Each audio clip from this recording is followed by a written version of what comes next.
소풍을 다녀왔습니다. 집에 오기 직전에 마지막으로 전체 개주를 했습니다. 갔던 모든 친구들과 또 선생님들, 특별히 여자 선생님들이 많으셔서 불편함을 호소하셨습니다. 오늘 뛰면 내일 못한다, 못 산다, 이런 말씀을 많이 하셨지만 아이들의 즐거움을 위해 뛰어야 합니다 라고 주장해서 함께 달렸습니다. 저도 제 차례가 와서 열심히 달렸습니다. 걱정을 많이 했는데 달려보니 발이 앞으로 나가고 달려져서 기분이 너무 좋았습니다. 그래서 되네 하고 열심히 뛰는데 어느 사이에 제 주변으로 아이들이 뛰어오기 시작하면서 같이 달렸습니다. 그러면서 아이들이 말했습니다. 왜 그렇게 못 달려요? 그래서 내가 느끼는 것과 현실은 상당한 차이가 있구나를 생각했습니다. 인생도 내 기준이 아니라 내 느낌이 아니라 영원한 진리에 맞추어야 살 수 있다는 생각을 합니다. 오늘은 특별히 리더라는 주제로 하나님의 말씀이 말씀하시는 리더의 자격이 무엇인지 살펴보려 합니다. 리더는 중요합니다. 공동체의 운명을 책임지고 있기 때문입니다. 정말 리더가 필요한 시대입니다. 그리고 리더가 되고 싶어하는 사람은 많습니다. 그러나 내 느낌보다 우리의 생각보다 하나님의 말씀이 말씀하시는 리더의 자격은 어떤 것이 있을까요? 성경 속에서 멋진 리더로 살아낸 바울이 직접 권면하는 리더의 자격을 오늘 함께 살펴보겠습니다. 첫 번째입니다. 같이 한번 읽겠습니다. 저는 야망이 아니라 부르심입니다. 인간의 본성에는 야망이 자리 잡고 있습니다. 직책을 얻고 이름을 알리고 영향력을 갖고 싶어하는 마음이 우리 속에 다 자리 잡고 있습니다. 하지만 각자 이 야망을 스스로 분별하지 못하면 리더의 자리는 자신과 공동체를 무너뜨릴 수 있습니다. 셰익스피어의 희곡 헨리 8세에서 울지라는 인물이 나옵니다. 그 인물이 이런 대사를 합니다. 크로멜, 내가 그대에게 명하노니 야심을 버리라. 천사들도 그로 인해 타락했노라. 맞습니다. 천사들도 하나님처럼 되려고 하였다가 천사가 악마가 되고 사단이 되었습니다. 그리고 타락한 천사는 우리마저 타락하게 만들었습니다. 우리마저 그들 안에 있는 야망을 우리에게 불어넣어 주었습니다. 하나님처럼 될까 하노라. 그것이 우리의 야망이요, 우리 속에 또아리 트고 있는 모습입니다. 바울은 디모데전서 3장에서 교회의 지도자, 감독에 대해 엄격하게 말하고 있습니다. 여러분, 사실 그 당시에 감독은 지금의 목회자보다도 훨씬 더 어려운 역할이었습니다. 박해의 최전선에 있었습니다. 초대교회는 정말 많은 로마와 유대인들과 많은 박해를 당하는 그런 위치에 있었습니다. 멸시와 고난, 무서운 책임감을 가지고 있었습니다. 그런 초대교회의 감독이 된다는 것은 가장 먼저 가장 극심한, 교회가 어려울 때 가장 힘겨운 고난과 고문을 당하겠다는 그런 자리였습니다. 이 자리에 서기 위해서는 목숨은 당연하거니와 자신의 인생과 모든 재산과 모든 걸 짊어지지 않고서는 교회의 감독이 될 수 없었던 자리입니다. 그럼에도 불구하고 바울은 이 자리, 이 역할이 얼마나, 이것을 사모하는 것이 얼마나 아름다운 일인가라고 말하고 있습니다. 이 자리는 야망이 아니라 무거운 헌신과 책임이 뒤따르지만, 그러나 이 자리는 그리스도를 향한 사랑과 교회를 향한 깊은 헌신이 있어야만 감당할 수 있고 그것을 더 깊게 가질 수 있도록 도와주기 때문입니다. 가장 의미 있는 인생, 복된 삶, 영원한 상급이 따르는 자리였기에 사도 바울은 이 자리를 사모하고 또 얻고자 하는 그 마음이 아름답다고 이야기했습니다. 예수님도 말씀하십니다. 마가복음 10장에 야고보와 요한이 예수님께 부탁합니다. 우리 중 하나는 예수님 우편에, 하나는 예수님 좌편에 앉게 해주십시오 라고 부탁합니다. 그들은 권력을 사모했습니다. 예수님을 이용해서 예수님이 권력자, 예수님이 아주 능력자라 생각하고 예수님께서 로마를 패하고 이스라엘을 독립시켜서 독립국가를 세우실 때 높은 자리에 그들도 함께 앉고 싶었습니다. 그들은 예수님의 십자가가 아니라 이 땅의 영광을 원했습니다. 그런 무지한 그들에게 예수님은 이렇게 말씀하셨습니다.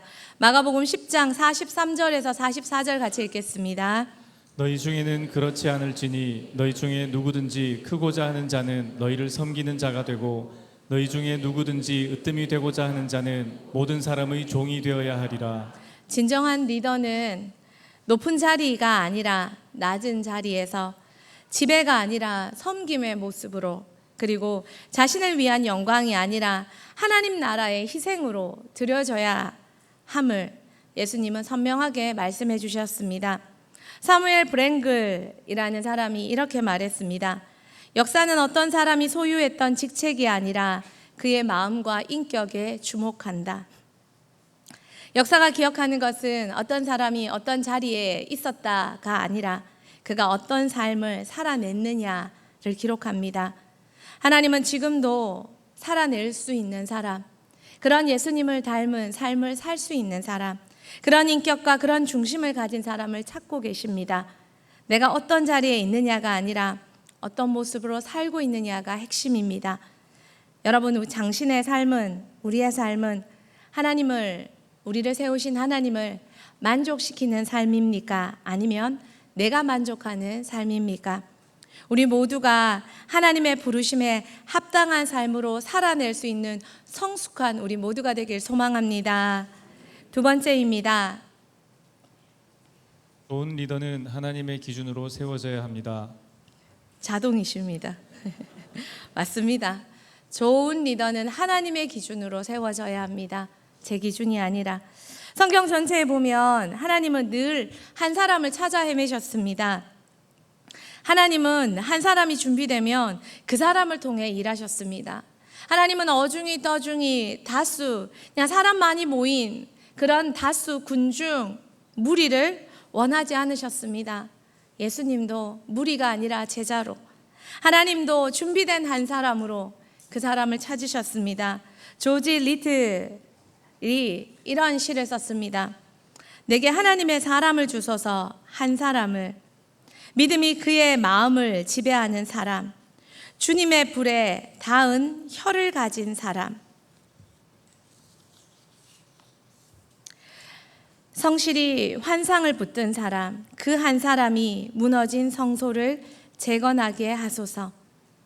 하나님을 아는 사람이라면 한 사람에게 집중합니다.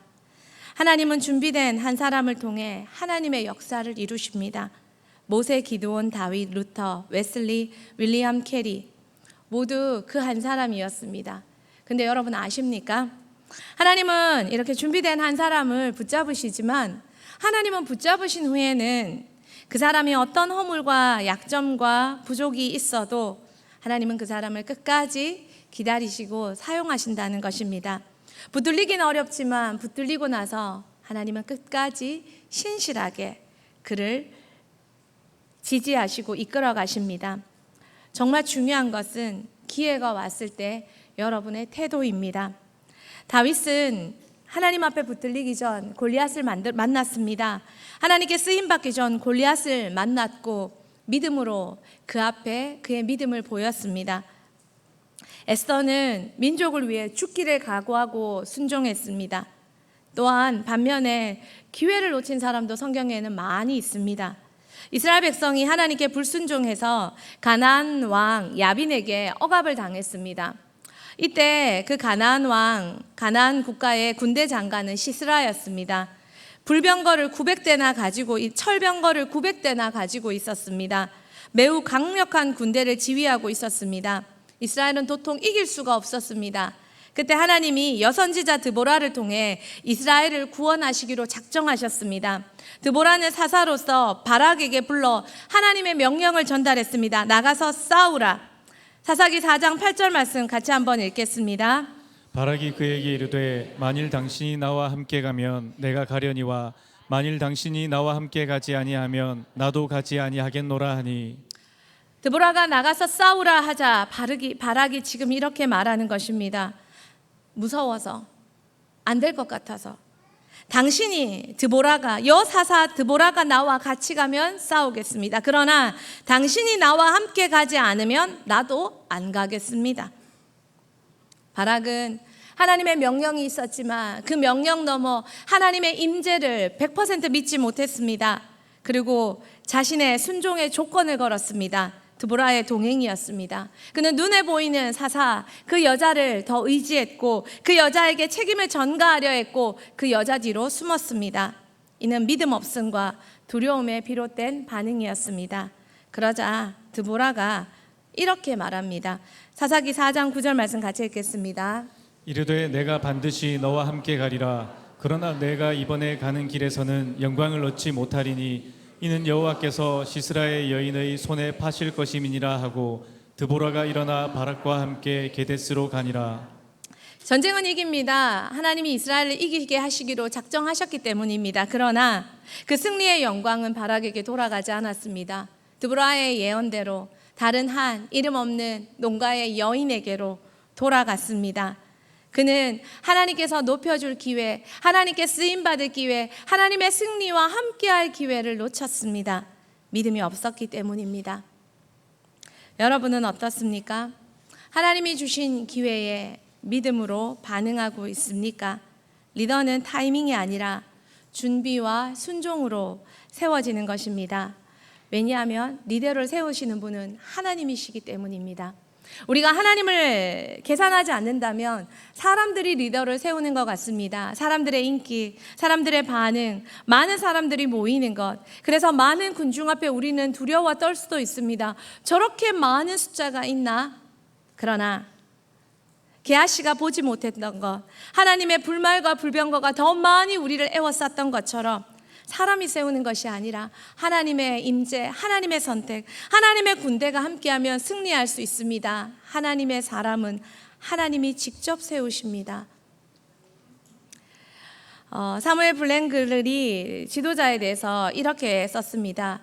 지도력은 승진으로 얻어지는 것이 아니라 기도와 눈물, 자신을 부인하고 십자가를 따르는 삶으로 얻어지는 것이다. 사람들이 리더를 세운다면 우리는 사람들이 좋아하는 많은 것을 가지면 됩니다. 인기, 사람들이 좋아하는 많은 매력들, 사람들이 좋아하는 능력들, 사람들에게 잘 보이고 원하는 어떤 것들. 그러나 리더를 하나님이 세우시는 것이라는 걸 안다면 우리는 기도와 눈물, 그리고 자기를 부인하고 십자가를 지고 순종하는 삶을 살 수밖에 없습니다. 하나님께 선택받는 리더는 하나님의 이 기준을 통과한 사람입니다. 우리가 하나님을 모르면 사람의 손에 자꾸 집중합니다. 누가 나에게 어떻게 해줄까? 누가 나한테 어떻게 해주면 안 될까? 날 좀 도와주면 안 될까? 저 사람에게 뭔가 있는 것 같고, 저 사람이 뭔가 실세인 것 같고, 실권자인 것 같고. 그러나 진짜 하나님을 아는 사람이면 하나님의 공동체, 하나님의 나라의 가장 큰 실세, 유일한 권력은 하나님께만 있다는 것을 알게 됩니다. 그래서 사람 눈치 보지 않고 하나님 앞에 걸어가게 됩니다. 리더로서 위임받기 전에 우리는 하나님께 주목하고 하나님께 집중하고 하나님 앞에서 철저하게 무너져 자아를 부인하고 하나님께 철저하게 순종하는 사람으로 되어져야 합니다. 그때 하나님의 선택이 우리에게 오게 됩니다. 여러분 아십니까? 하나님이 달아본다는 사실을요. 하나님은 철저하게 달아보십니다. 철저하게 테스트해 보십니다. 여러분도 하나님 진짜 맞아? 하나님 내 기도 이렇게 응답해 보세요. 이거 맞아요? 이렇게 해보세요. 저렇게 해보세요. 여러분 믿음이 부족해서 조건부 기도할 때 많이 있으시죠? 하나님도 하나님의 사람을 세우실 때 많이도 달아보십니다. 그리고 통과라고 결정이 내려질 때까지 지켜보십니다. 지금 우리에게 하나님이 무너지라고 주신 기회가 아니고 망하라고 주신 기회가 아니고 하나님께서 여러분을 세우시기 위해 여러분을 선택하시기 위해 달아보는 기회라고 여기시고 무너지지 말고 오직 나 자신을 무너뜨리면서 하나님 앞에 순종하며 기회를 붙잡는 사랑하는 대흥교회 되기를 소망합니다. 하나님은 절대 망하게 하시는 분이 아닙니다. 하나님은 평안과 승리와 기쁨과 감격과 생명을 주시는 분이십니다. 마지막 세 번째입니다. 오늘 본문을 통해 드리고 싶은 말씀입니다. 우리 같이 한번 읽겠습니다. 바울이 말하는 리더의 구체적인 자격. 바울이 그런 말하는 오늘 본문의 구체적인 하나님 선택해야 된다. 하나님이 선택하신다. 오케이, 알겠어요. 하나님 앞에 기회를 붙잡아야 된다. 알겠어요. 그러면 어떤 사람을 하나님이 선택하십니까? 하나님은 어떤 사람을 리더로 세우십니까? 오늘 본문에 바울이 너무 잘 설명해 주었습니다. 바울이 디모데전서 3장에서 교회 내 감독을 세울 때 리더에 대해 세 가지 기준을 제시하십니다. 세 가지 그 기준을 함께 살펴봅시다. 첫째는 사회적 인격적 기준입니다. 1절에서 3절, 7절에 그 말이 나와 있습니다. 리더는 사람들 앞에 정직하고 모범이 되는 사람이어야 합니다.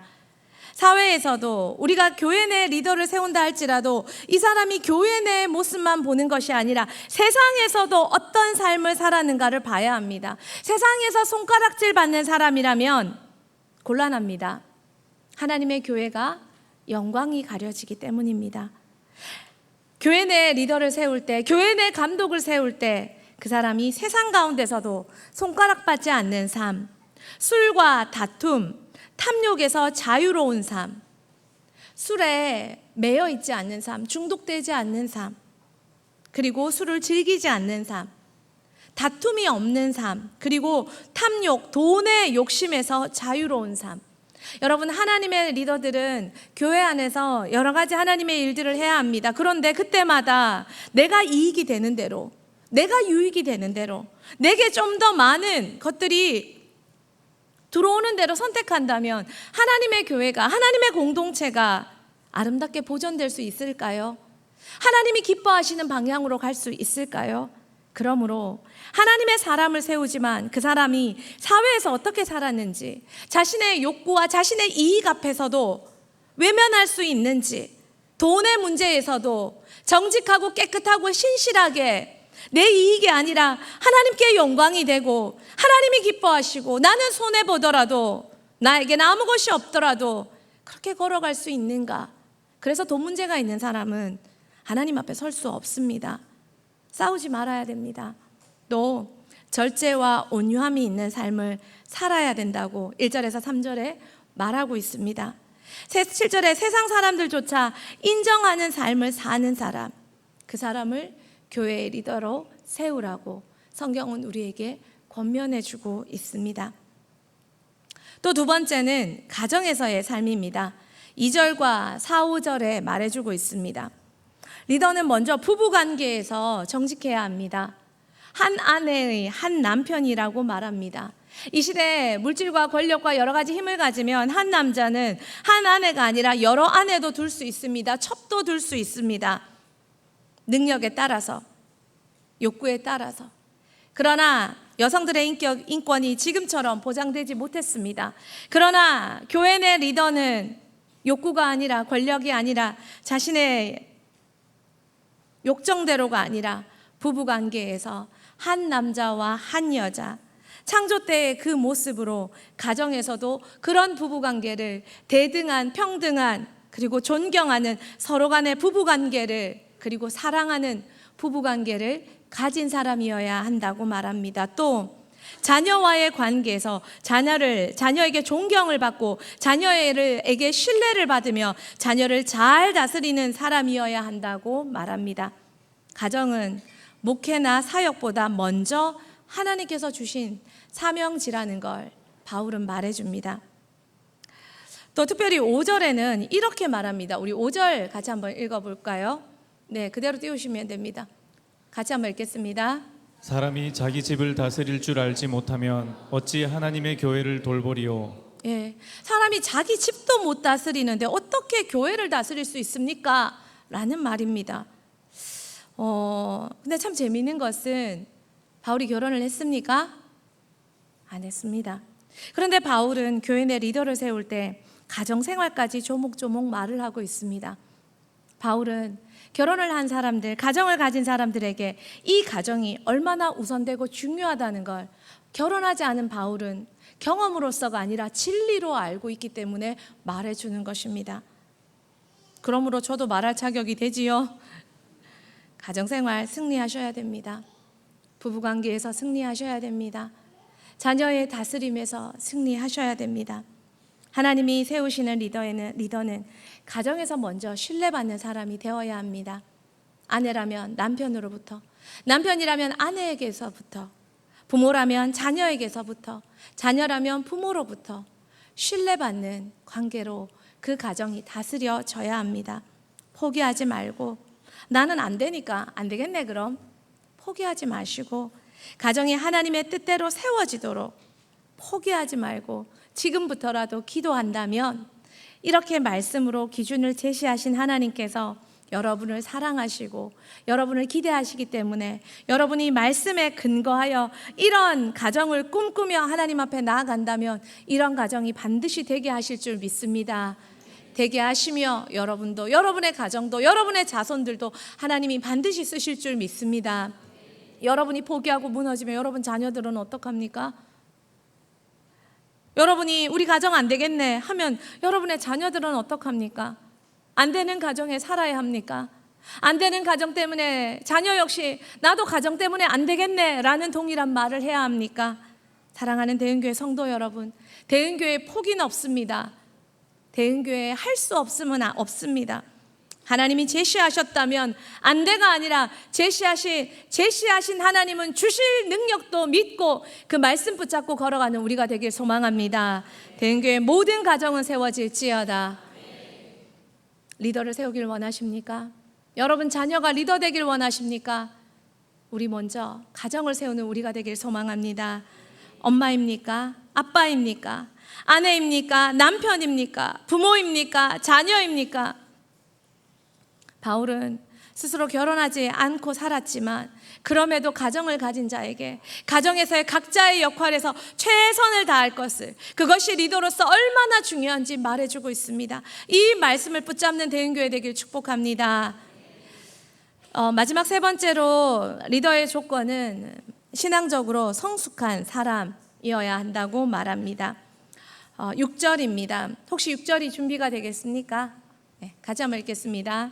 새로 입교한 자도 말지니 교만하여져서 마귀를 정죄하는 그 정죄에 빠질까 하며, 예수 믿은 지 바로 얼마 되지 않은 사람도 리더로 세우지 말라고 바울은 권면합니다. 왜일까요? 자신을 너무 과대평가해서 사탄의 공격을 받기 때문입니다. 그들이 사탄의 공격을 받을 때 공동체가 너무나도 어려워지기 때문입니다.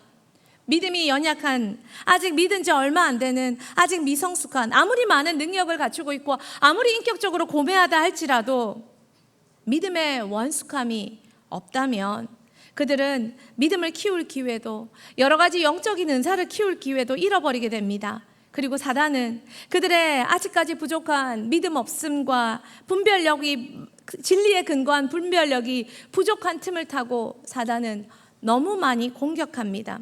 여러분 참 재미있는 것은요, 실제로 바울이 1차 전도 여행을 할 때 많은 교회를 개척했잖아요. 그 교회를 개척하면서 개척한 교회에 리더를 세우지 않았답니다. 그럼 언제 세웠을까요? 그 1차 전도 여행을 다녀오고 나서 두 번째 전도 여행을 갔을 때, 신앙이 성숙하지 않았을 때는 교회를 세웠지만 세웠다고 급하다고 필요하다고 그래도 그 중에 그나마 리더를 세우지 않았습니다. 그는 기다렸습니다. 그들의 신앙이 자랄 때까지. 2차 전도 여행 때 2차 방문 시 믿음이 자란 걸 확인한 후에야 지도자로 그들을 임명했습니다. 여러분, 기대되는 사람일수록 기다려줘야 됩니다. 성급함은 하나님의 뜻을 방해할 수 있습니다. 성숙이 은혜 안에서, 공동체 안에서 자라가도록 우리는 기다려야 합니다. 여러분, 디모데도 바울의 1차 전도 여행 때 믿음을 가졌습니다. 그런데 그 디모데도 바울이 2차 전도 여행 왔을 때야 비로소 디모데를 리더로 세웠습니다. 그동안에 디모데가 어떻게 자라고 어떤 모습을 가지며 자라갔는지 바울은 예의주시하며 봤겠죠. 티내지 않고 그러면서 그가 믿음이 아름답게 자라는 것을 보고서야 그를 목회자로 세워서 리더로 세웠다는 걸 우리는 주목해야 합니다. 기대되는 사람이 있습니까? 여러분, 자녀가 너무 기대됩니까? 그래서 왜 빨리 안 써주노? 자보다는 우리 아가 나은데 와 야를 몰라보노? 라는 생각이 드십니까? 그럴 때일수록 하나님 더 가려주십시오. 더 가려주십시오. 사단의 공격을 받지 않도록, 더 성숙할 수 있도록, 그래서 멋진 용사가 되어 스스로 싸울 수 있을 때까지 가려주셔서 잘 자라, 하나님의 때에 하나님의 용사로 자라는 쓰임받는 은혜가 있게 하여 주십시오 라고 기도하며 기다릴 줄 아는 우리 모두가 되길 소망합니다. 말씀을 정리하겠습니다. 꿈이 있습니다. 비전이 있습니다. 하나님이 사용하시는 리더를 세우고 그 리더를 배출하는 교회가 되고 싶습니다. 세상과 한국과 세계 교회들에게 참 좋은 리더를 파송하는 교회가 되고 싶습니다. 높은 자리를 탐하는 야망으로 가득 찬 손이 더러운 리더가 아니라 더 낮은 자리에서 섬기며 무릎 꿇는 리더, 예수님처럼 십자가를 지고 따르는 리더, 많은 다툼 앞에서 화목을 위해 먼저 져줄 줄 아는 리더, 억울한 말을 들어도 온유하게 참을 줄 아는 리더, 그리고 그들의 오해가 풀릴 때까지 기다려줄 줄 아는 아량. 진짜 예수 그리스도의 제자, 그런 사람이 필요합니다. 성숙한 사람은요, 아량을 가진 사람입니다. 성숙한 사람은요, 조급하지 않습니다. 하나님도 지금 한 사람을 찾고 계시지만 조급하게 움직이지 않으십니다.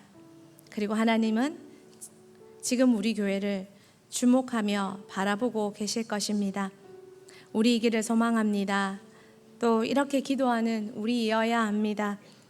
이런 시련을 지나는 우리 교회가 되기를, 하나님께 선택당하는 우리 교회가 되기를 간절히 소망합니다. 많은 어려움 앞에서 믿음 없음으로 넘어지지 않고 아파도 힘들어도 믿음으로 고백하며 걸어가는 우리 대흥교회에게 하나님의 긍휼과 하나님의 은혜와 하나님의 주목하심과 하나님의 선택하심이 있기를 소망합니다. 하나님, 지도자가 필요하시다면, 하나님 마음에 아픈 다윗과 같은 리더가 필요하시다면 우리 대흥교회를 기억하여 주시고 선택하여 주시고 우리 예수님 꼭 닮은 교회로 사용하여 주시옵소서. 오늘 이 밤에 함께 기도하며 그 은혜가 가득 넘치길 축복합니다. 같이 찬양하겠습니다.